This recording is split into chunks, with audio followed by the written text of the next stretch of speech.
Have you ever felt like there's a little voice in your head that's always putting you down?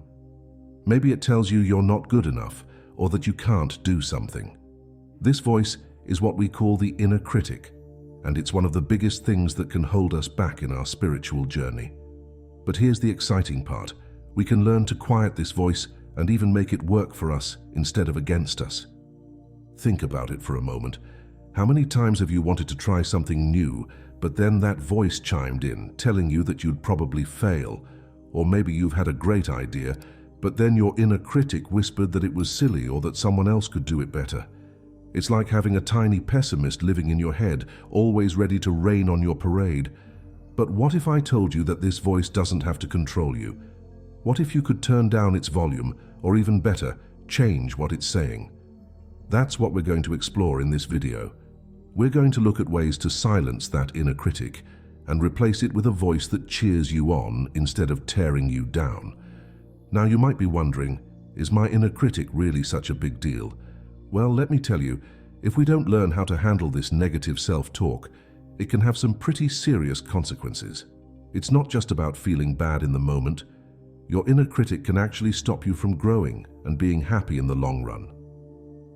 Think about all the things you might not have tried because your inner critic told you that you couldn't do them. Maybe you didn't apply for that job you really wanted, or you didn't ask out that person you liked, or you didn't start that hobby you were interested in.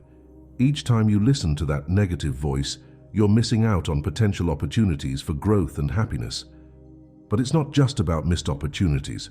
Constantly listening to negative self-talk can affect your mental health too. It can lead to feelings of anxiety and depression. It can lower your self-esteem and make you doubt yourself in all areas of your life.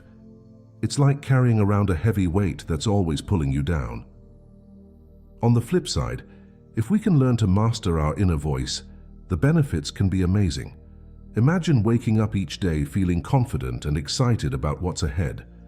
Picture yourself trying new things without fear, expressing yourself freely, and going after your dreams with determination.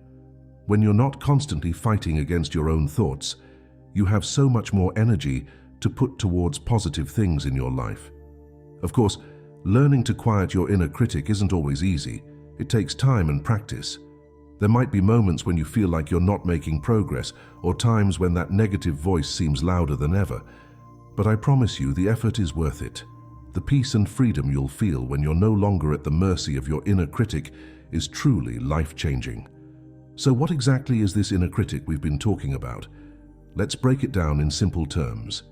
Your inner critic is that voice in your head that's always ready with negative comments or judgments about you or your actions. It's the part of your mind that points out your flaws, dwells on your mistakes, and tells you that you're not good enough. Everyone has an inner critic to some degree. It's a normal part of how our minds work. But for some people, this inner voice can become so loud and persistent that it starts to take over their thoughts and affect their daily lives. Your inner critic might show up in different ways. Maybe it compares you to others and always finds you lacking. Look at how successful your friend is. You'll never be that good. Or it might focus on your mistakes and blow them out of proportion. You messed up that presentation. Everyone probably thinks you're incompetent now. It might even try to predict the future, always assuming the worst. Don't even try asking for a raise. They'll definitely say no. The tricky thing about the inner critic is that it often disguises itself as a voice of reason or protection. It might tell you it's just being realistic or trying to keep you safe from disappointment. But in reality, it's usually exaggerating risks and undermining your confidence. It's important to understand that your inner critic isn't the same as constructive self-reflection. While it's good to learn from our mistakes and think about how we can improve, the inner critic goes beyond this. It's not interested in helping you grow. It's stuck in patterns of negative thinking that hold you back. Recognizing your inner critic is the first step in dealing with it. Start paying attention to your thoughts throughout the day. When you notice negative self-talk, try to pause and really listen to what that voice is saying. Is it fair and balanced, or is it overly harsh and critical? Does it offer constructive advice, or does it just put you down? The more you can identify when your inner critic is speaking, the better equipped you'll be to challenge it. Remember, having an inner critic doesn't mean there's anything wrong with you. It's a common experience that many people struggle with. The good news is that once you start to recognize it, you can begin to change how you respond to it.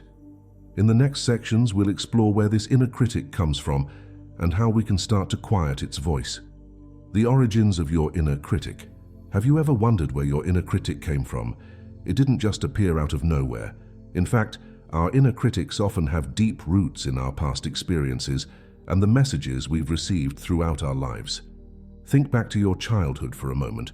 Maybe you had parents or teachers who were very demanding, always pushing you to do better. Or perhaps you grew up in an environment where mistakes were harshly criticized. These early experiences can shape the way we talk to ourselves as adults. Sometimes our inner critic is born from trying to protect ourselves. If you were bullied or rejected in the past, your inner critic might have developed as a way to avoid similar pain in the future. It might tell you, "Don't try to make new friends, you'll just get hurt again." While this voice thinks it's keeping you safe, it's actually holding you back from positive experiences. Societal pressures play a big role too. We're constantly bombarded with messages about how we should look, act, and achieve. When we inevitably fall short of these often unrealistic standards, our inner critic is quick to point it out. Traumatic events can also fuel our inner critic. If you've experienced failure, loss, or disappointment, your inner critic might use these experiences as evidence that you're not good enough or that bad things will always happen to you. Understanding where your inner critic comes from doesn't mean you should blame others for your negative self-talk. Instead, it helps you see that these thoughts aren't facts. They're learned patterns that you can change. Recognizing the source of your inner critic is the first step in challenging its authority over your thoughts and feelings. Now that we understand where our inner critic comes from, let's talk about how it affects us. Negative self-talk isn't just an annoying voice in our head. It can have real, serious impacts on our lives. First, let's look at how it affects our emotions. When we're constantly putting ourselves down, it's no surprise that we might start to feel sad, anxious, or frustrated. Imagine having a friend who always criticized you. You probably wouldn't feel very good around them, right? Well, that's what we're doing to ourselves when we let our inner critic run wild. Negative self-talk can also hold us back from trying new things or taking risks. If you're always telling yourself that you'll fail, you're much less likely to even try. This can lead to missed opportunities in work, relationships, and personal growth. You might pass up on applying for a dream job, asking someone out, or learning a new skill, all because your inner critic convinced you that you weren't good enough. Our inner critic can even affect our physical health. When we're stressed from constant negative thoughts, our bodies release stress hormones. Over time, this can lead to problems like headaches, digestive issues, and a weakened immune system. It's like our negative thoughts are making our bodies feel bad too. Relationships can suffer as well. If you're always doubting yourself, you might find it hard to connect with others. You might withdraw from social situations or struggle to assert yourself in relationships. Your inner critic might even make you overly sensitive to criticism from others, causing unnecessary conflicts. Perhaps most importantly, negative self-talk can prevent us from reaching our full potential. When we're always focused on our flaws and shortcomings, we miss out on recognizing and developing our strengths. It's like trying to grow a plant while constantly telling it how small and weak it is. It's not going to thrive under those conditions. But here's the good news. Once we recognize the impact of our negative self-talk, we can start to change it. Just like we learned these patterns of thinking, we can unlearn them too. It takes time and practice, but it's absolutely possible to quiet that inner critic and start treating ourselves with more kindness and understanding. Now that we know what the inner critic is and how it affects us, the next step is learning to recognize when it's at work. This might sound easy, but our inner critic can be sneaky. Sometimes we're so used to its voice that we don't even realize it's not our own thoughts speaking. So how can you spot your inner critic in action? Start by paying close attention to your thoughts throughout the day. When you're faced with a challenge or a new situation, what's the first thing you think? If you hear thoughts like "I can't do this" or I'm going to mess this up, that's probably your inner critic talking. Listen for absolutes and generalizations. Your inner critic loves to use words like always and never, everyone and no one. For example, I always mess things up, or no one ever listens to me. These kinds of statements are rarely true, but your inner critic uses them to make situations seem worse than they are. Notice when you're being extra hard on yourself. If you wouldn't say something to a friend, it's probably your inner critic speaking. For instance, if you make a small mistake at work, would you tell a coworker they're completely incompetent? Probably not, so why say it to yourself? Pay attention to how you feel. Your inner critic often brings along feelings of shame, anxiety, or hopelessness. If you notice these emotions popping up, take a moment to listen to what you're telling yourself. Watch out for comparisons. Your inner critic loves to measure you against others, always finding ways you don't measure up. If you find yourself thinking, everyone else is so much better, smarter, more successful than me, that's your inner critic at work. Be aware of your self-talk when you're trying something new. The inner critic often gets loudest when we're pushing ourselves out of our comfort zone. It might try to convince you to give up before you even start. Remember, recognizing your inner critic isn't about beating yourself up for having negative thoughts. It's about becoming aware so you can start to change these patterns. Every time you notice your inner critic speaking, that's a win, because now you have the chance to challenge it. As you practice recognizing your inner critic, you might be surprised by how often it speaks up. That's okay. The more you can identify it, the better equipped you'll be to start changing those thoughts. In the next sections, we'll talk about how to challenge these negative thoughts and replace them with more positive, supportive self-talk. Challenging negative thoughts. Once you've learned to recognize your inner critic, the next step is to challenge it. This doesn't mean getting into an argument with yourself. Instead, it's about looking at your thoughts more objectively and questioning whether they're really true. When you notice a negative thought, take a moment to pause. Ask yourself, is this thought really true? Often, our inner critic exaggerates or distorts things. For example, if you make a mistake at work and your inner critic says, I'm a total failure, is that really accurate? One mistake doesn't define your entire career or worth as a person. Another helpful question is this thought helpful? Even if there's a grain of truth to what your inner critic is saying, does dwelling on it actually help you in any way? Usually the answer is no. Instead of helping you improve, these thoughts often just make you feel bad about yourself. Try to look for evidence that contradicts your negative thought. If your inner critic says, I never do anything right, can you think of times when you've succeeded or done things well? Chances are, you can find plenty of examples that prove your inner critic wrong. It can also be helpful to imagine what you'd say to a friend who had the same thought. We're often much kinder to others than we are to ourselves. If a friend told you they felt like a failure, what would you say to them? Try to extend that same kindness and perspective to yourself. Remember, the goal isn't to always think positively. It's okay to have negative thoughts sometimes. The aim is to have a more balanced and realistic view of yourself and your abilities. Now that we're getting better at challenging our inner critic, let's talk about how to replace those negative thoughts with more positive ones. This is where affirmations come in. Affirmations are positive statements that you repeat to yourself.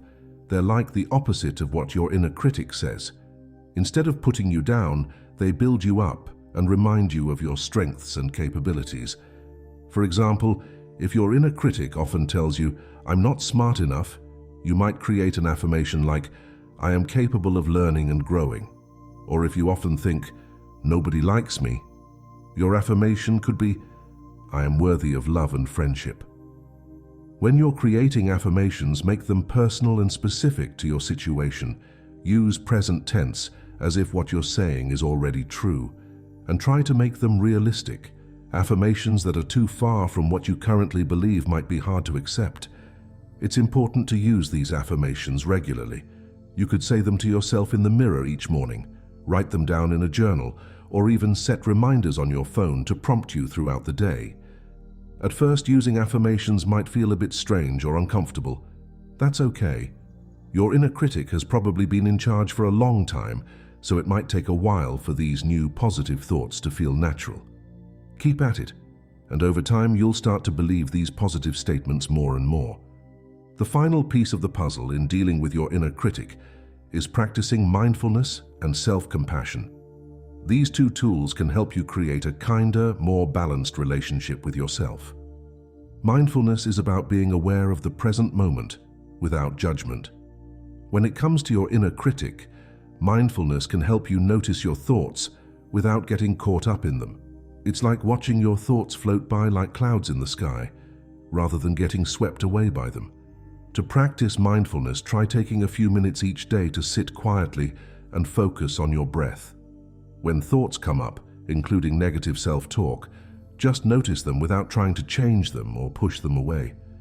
This can help you create some distance between yourself and your thoughts, making it easier to see that you are not your thoughts. Self-compassion goes hand in hand with mindfulness.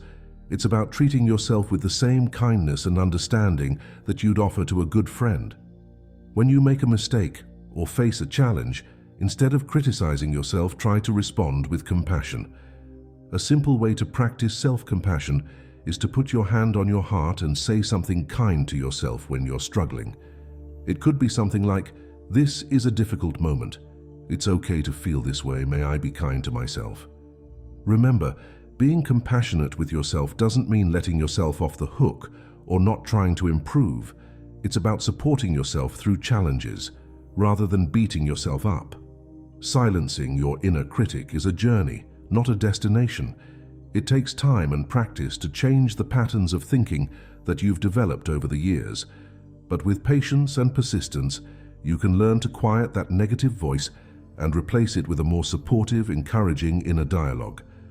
Start by becoming aware of your inner critic and when it speaks up. Then, challenge those negative thoughts and replace them with positive affirmations. Practice mindfulness to create some space between you and your thoughts, and treat yourself with compassion, especially when things get tough. Remember, you're not alone in this struggle. Everyone deals with self-doubt and negative self-talk at times. The important thing is that you're taking steps to change it. Every time you notice your inner critic and choose a kinder thought instead, you're making progress. As you continue on your spiritual journey, having a more positive relationship with yourself will make everything easier. You'll be more open to growth, more resilient in the face of challenges, and more able to connect with others and the world around you.